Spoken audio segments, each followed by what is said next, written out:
Hello everyone.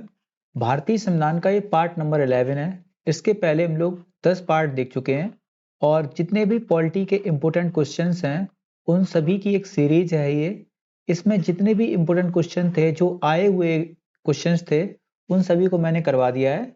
ये सभी exams के लिए इम्पोर्टेंट है, चाहे वो यूपी पुलिस का एग्जाम हो, एसएससी जीडी का एग्जाम हो, सीजीएल का एग्जाम हो या फिर रेलवे का एग्जाम हो और आरओ एआरओ के एग्जाम हो। इसके लिए भी बहुत इंपॉर्टेंट है क्योंकि इसमें जितने भी फैक्चुअल क्वेश्चंस आते हैं तो वो सभी क्वेश्चन सॉल्व हो जाएंगे। ठीक है, तो इसी टाइप के मैंने जो क्वेश्चन पहली स्लाइड में लगाए हुए हैं, इसी टाइप के मैंने क्वेश्चंस लिए हैं इसमें, और ये सभी क्वेश्चंस मोस्ट इंपोर्टेंट क्वेश्चंस हैं। अगर आपने ये क्वेश्चंस कर लिए तो ये जितने भी प्रीवियस ईयर क्वेश्चंस हैं उन सभी को आपको मतलब एक तरीके से कंप्लीट हो जाएंगे। ठीक है, और इस वीडियो को अगर आप लोग देख लेंगे तो आपको बहुत बेनिफिट मिलेगा आगे के एग्जाम्स में। ठीक है, तो स्टार्ट करते हैं हम लोग।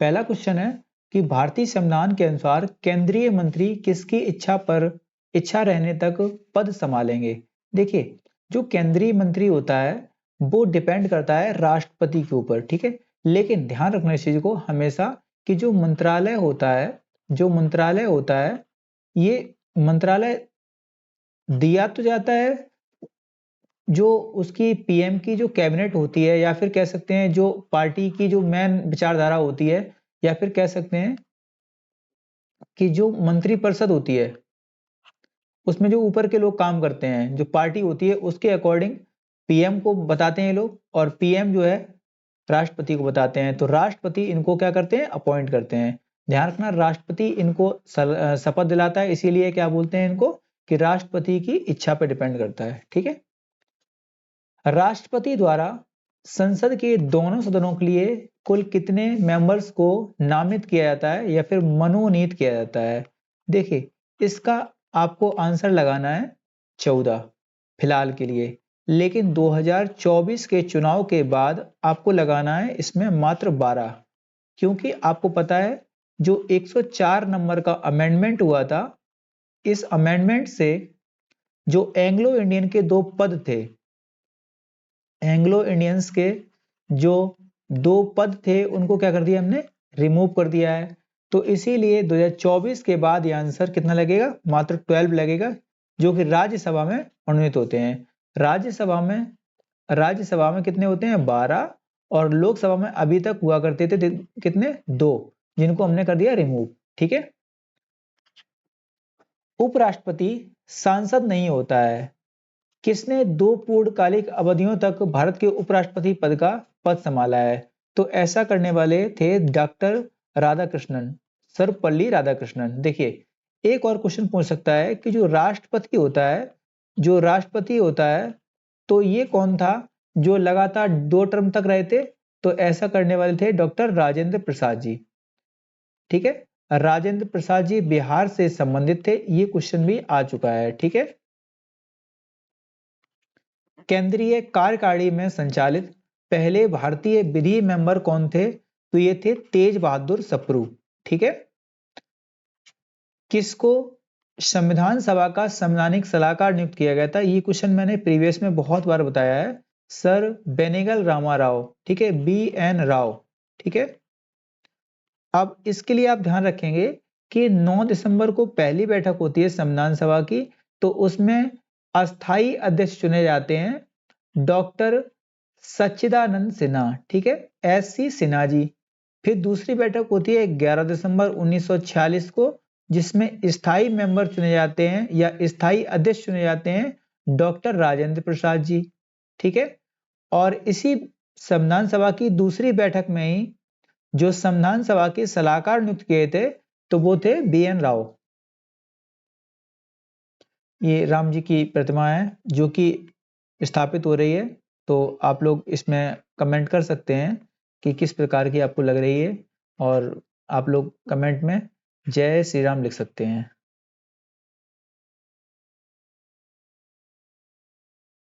सर्वप्रथम भारतीय राष्ट्रीय कांग्रेस द्वारा संविधान सभा के गठन की मांग कब और कहां की गई थी। देखिए, राष्ट्रीय कांग्रेस द्वारा संविधान सभा की मांग की गई थी 1936 में फैजपुर के अधिवेशन में। ठीक है, ये फैजपुर का अधिवेशन वही है जो पहला अधिवेशन था जो गांव में हुआ था। ठीक है, और इसमें जो JL नेहरू हैं इसमें अध्यक्ष थे। ठीक है। कैबिनेट मिशन योजना के अनुसार संविधान सभा में कितने मेंबर होने थे? देखिए, कैबिनेट मिशन के अकॉर्डिंग 389 मेंबर्स थे इसमें। आपको कंप्लीटली बताते हैं, जो कैबिनेट मिशन था ये 1946 में आता है और इसी के अकॉर्डिंग जो 10 लाख व्यक्तियों पर, मतलब 10 लाख की जनसंख्या पर एक मेंबर को इन्होंने नॉमिनेट करने की बात की थी। ठीक है, तो 10 लाख मेंबर के अकॉर्डिंग उस समय जितने भी रहे होंगे उसके अकॉर्डिंग 389 मेंबर्स को किया गया था। ठीक है, इसके बाद संविधान के पुनर्गठन के फलस्वरूप 1947 तक संविधान सभा के मेंबर्स की संख्या कितनी बची थी? तो पाकिस्तान में जो मेंबर चले गए थे उसके बाद मेंबर बचे हमारे पास 299। ठीक है, संविधान सभा में देशी रियासतों के कितने प्रतिनिधि थे? तो ये टोटल मेंबर थे 93 मेंबर्स देशी रियासतों के, जो कि मनोनीत होकर आए थे। ठीक है, अब एक बार यहां आप समझ लीजिए इस चीज को। देखिए, 1 जुलाई, यहां समझिए, 1 जुलाई 1946 को संविधान सभा की जो प्रथम निर्वाचन हुआ था, संविधान सभा का प्रथम निर्वाचन हुआ था इस समय। ठीक है, और इसी में टोटल मेंबर्स की संख्या रखी गई थी 389। ठीक है, 389 मेंबर्स की संख्या रखी गई इसमें, पूरे मेंबर। ठीक है, आप ध्यान रखोगे इसी में 389 मेंबर्स में से ही आप ध्यान रखोगे जो ब्रिटिश रियासतें थी उसमें से 292 थे जो ब्रिटिश रियासत से थे। ठीक है, जो ब्रिटिश के कंप्लीटली कंट्रोल में थी। इसके बाद 93 देशी रियासतें थी। ठीक है, 93 देशी रियासतें थी और 4 थे कमिश्नरी क्षेत्र। ठीक है, 4 थे कमिश्नरी क्षेत्र, और ये 4 कमिश्नरी क्षेत्रों के नाम पूछता है एग्जाम्स में बहुत ज्यादा, तो आप ध्यान रखो इस चीज को। एक तो मिलता है दिल्ली, दिल्ली तो आप समझ जाएंगे। ठीक है, फिर अजमेर आता है, दिल्ली अजमेर, इसी अजमेर को ही मारवाड़ बोलते हैं। ठीक है, अजमेर।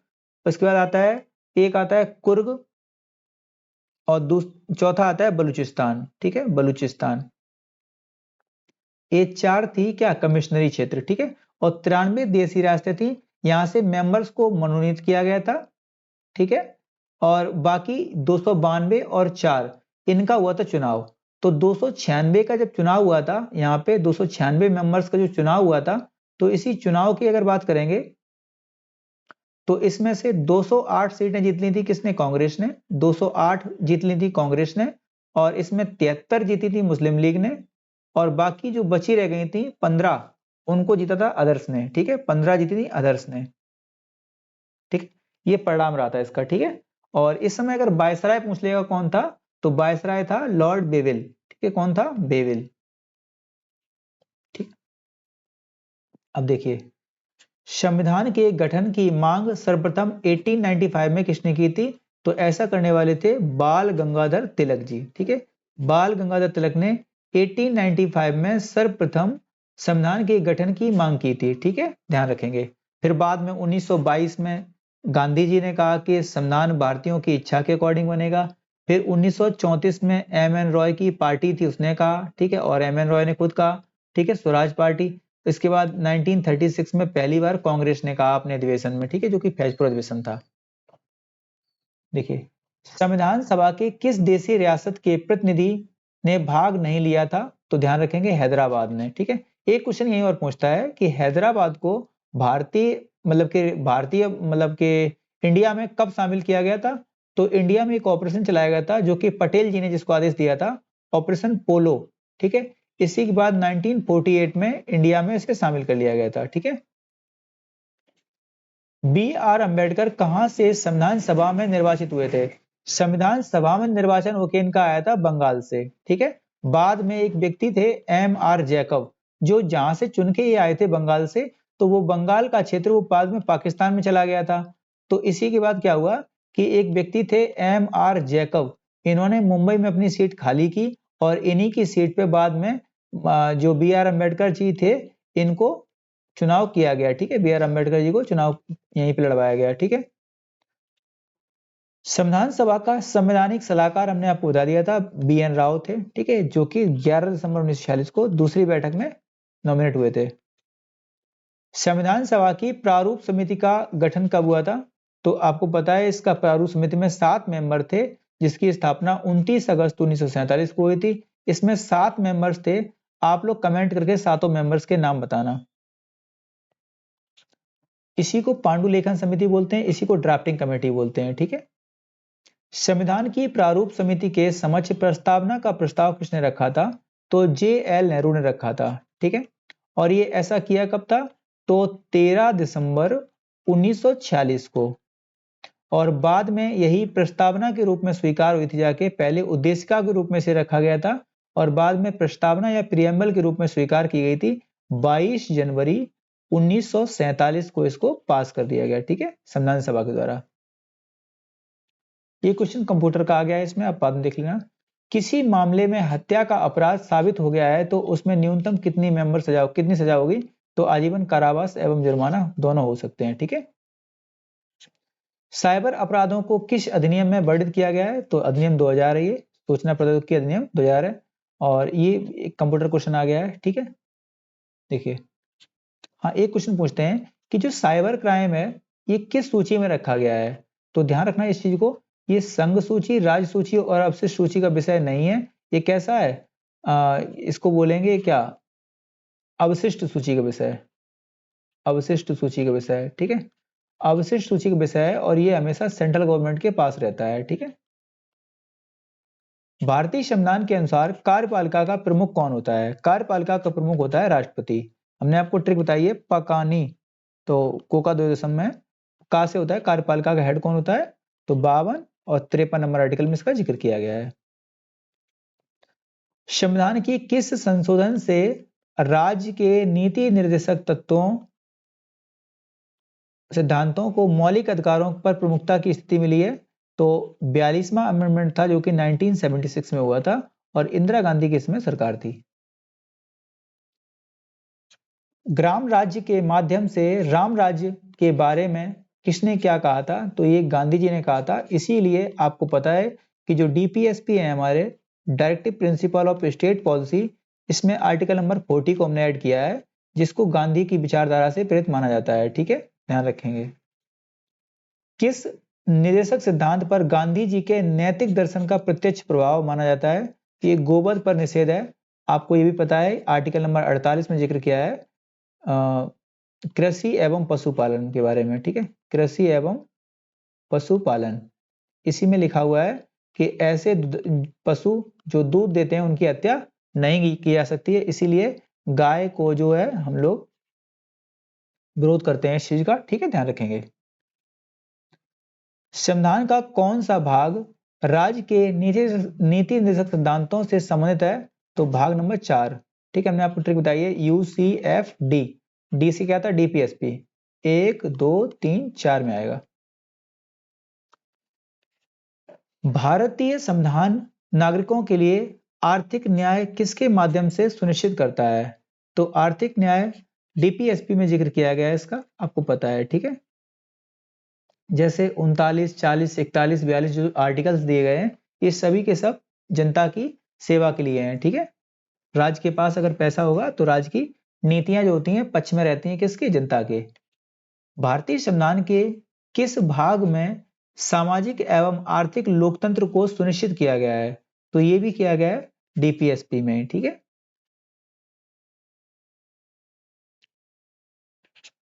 राष्ट्रीय मानवाधिकार आयोग का मुख्यालय कहाँ है? तो राष्ट्रीय मानवाधिकार आयोग का मुख्यालय कहाँ है? दिल्ली में है। ठीक है, इसकी स्थापना होती है 12 अक्टूबर 1993 को और इसका हेडक्वार्टर कहाँ है? तो ये न्यू दिल्ली में है। ठीक है, और अभी प्रेजेंट टाइम की बात की जाएगी तो इसके हेड कौन है पूछ लेगा अगर एग्जाम में आपसे। तो इसके प्रेजेंट टाइम में हेड हैं अरुण कुमार मिश्रा जी। अरुण कुमार मिश्रा जी। इसके पहले पूछ लेगा कौन थे? तो इसके पहले थे HL दत्तू जी। ठीक है, ये सभी क्वेश्चन आपको आने चाहिए। ठीक है, 12 अक्टूबर 1993 को इसकी स्थापना होती है। अगर पूछ लेगा कि वर्ल्ड में इसको UN दिवस का मतलब कि मानवाधिकार दिवस कब मनाते हैं, तो क्वेश्चन पूछ लेगा तो 10 दिसंबर को हम लोग इसका दिवस मनाते हैं, अंतरराष्ट्रीय मानवाधिकार दिवस। ठीक है, इसीलिए 10 दिसंबर को ही जो नोबेल पुरस्कार हैं इनका वितरण किया जाता है। ठीक है, ध्यान रखेंगे इस क्वेश्चन को भी। ठीक है, हालांकि 10 दिसंबर 1948 को पहली बार जो पेरिस में सम्मेलन हुआ था मानवाधिकार के लिए, एक संस्था थी UDHR, इसको बोलते हैं universal declaration of human rights, इसकी स्थापना हुई थी कहाँ पे? पेरिस में, ठीक है। इसी वजह से 10 दिसंबर को हम लोग क्या मनाते हैं? मानवाधिकार दिवस मनाते हैं, ठीक है, मानवाधिकार दिवस। ये सभी क्वेश्चन आपको आने चाहिए। राष्ट्रीय सुरक्षा अधिनियम 1980 में बड़े धाराओं की कुल संख्या कितनी है? तो ये 18। राष्ट्रीय सुरक्षा अधिनियम की किस धारा में सद्भावना की कार्रवाई की संरक्षण किया गया है? तो इसके लिए आप लोग देख लेना, ठीक है, मेरे को पता है इसमें नहीं है। सूचना का अधिकार अधिनियम 2005 में कुल कितनी धाराएं एवं अध्याय हैं? तो 31 और अध्याय नंबर 6 में, ठीक है। इसको कमेंट करके बताना आप लोग, ठीक है, मैं पिन कर दूंगा कमेंट में।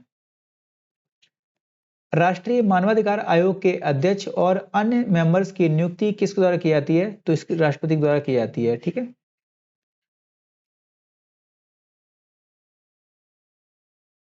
देखिए, संविधान सभा का चुनाव किस आधार पर हुआ था? तो ये वर्गीय मताधिकार के आधार पर हुआ था। मतलब कि तीन में हमने बताया था आपको 389 मेंबर्स थे, तो 4 वर्गों में इसको बांट दिया गया था, ठीक है। एक थी देसी रियासतें और एक थे ब्रिटिश के कंट्रोल में, ठीक है, और एक थे जो ऐसे जो एक तरीके से जिनको बोल सकते हैं कमिश्नरी क्षेत्र थे, तो इसको बोला गया कि वर्गीय मताधिकार के आधार पर बांट दिया गया था, ठीक है। भारत में मानवाधिकार संरक्षण अधिनियम 1993 कब लागू हुआ था? तो ये ध्यान रखोगे, ये लागू हुआ था 8 जनवरी 1994 को, लेकिन इसका एक्ट कब आया था? तो 12 अक्टूबर 1993 को आया था, ठीक है, ध्यान रखेंगे। संविधान सभा का पहला अधिवेशन कहाँ हुआ था? तो ये दिल्ली में हुआ था, और कब हुआ था? तो 9 दिसंबर 1946 को हुआ था। ये क्वेश्चन आपको आना चाहिए। संविधान सभा के सभी निर्णय किस आधार पर लिए गए थे? तो सहमति और समायोजन के आधार पर, ठीक है। सभी जो जितने भी निर्णय लिए गए थे, इस सभी में पूर्ण सहमति बनाई गई थी। ये भी आपको ध्यान रखना पड़ेगा, ठीक है। ये क्वेश्चन कई बार आया हुआ है। भारतीय संविधान में कितनी अनुसूचियां हैं प्रेजेंट टाइम में? तो 12 हैं। शुरुआत में 8 थी, आपको पता है, ठीक है। 9th में, 10th में, 11th में और 12th में। इन चारों में क्या है आप लोग कमेंट करके जरूर बताना।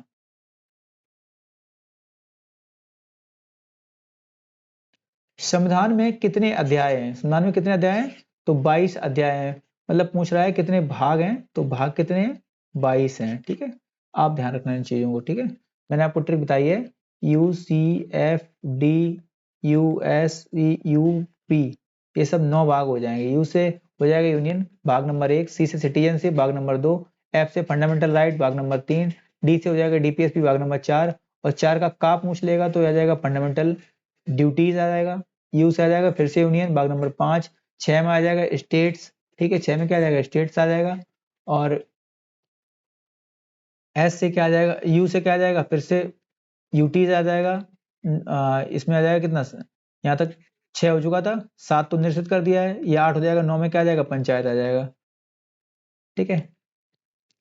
फिर 10 अनुसूचित और अनुसूचित जनजाति क्षेत्र के बारे में आ जाएगा, ठीक है। 11 में दिया है राज्य और केंद्र के बीच संबंध के बारे में बताया गया है। 12 में वित्त संपत्ति संविधान और बात दिया है, ठीक है। 15 याद कर लो, ठीक है, निर्वाचन संबंधित है, ठीक है। 17 याद कर लो, राजभाषा के लिए है। 20 में क्या दिया है? जो क्या बोलते हैं इसको, 368 नंबर, जिसको हम बोलते हैं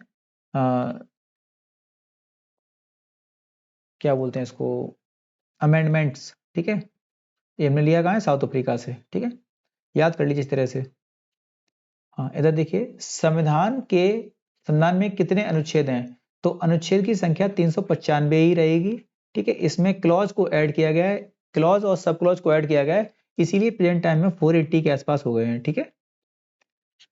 संविधान को बनाने में कितना समय लगा है? तो इसमें समय लगा है 2 वर्ष 11 माह 18 दिन का समय लगा है, ठीक है। ये बन के तैयार हुआ था 26 नवंबर 1949 को, लागू किया गया था 26 जनवरी 1950 को, ठीक है।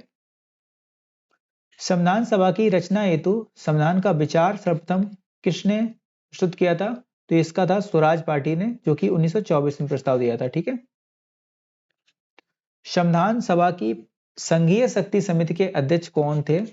तो संघीय शक्ति समिति के अध्यक्ष थे जवाहरलाल नेहरू जी। अगर प्रांतीय समिति का अध्यक्ष पूछते तो आप लगाते पटेल जी को, ठीक है, ध्यान रखेंगे इस चीज को, ठीक है।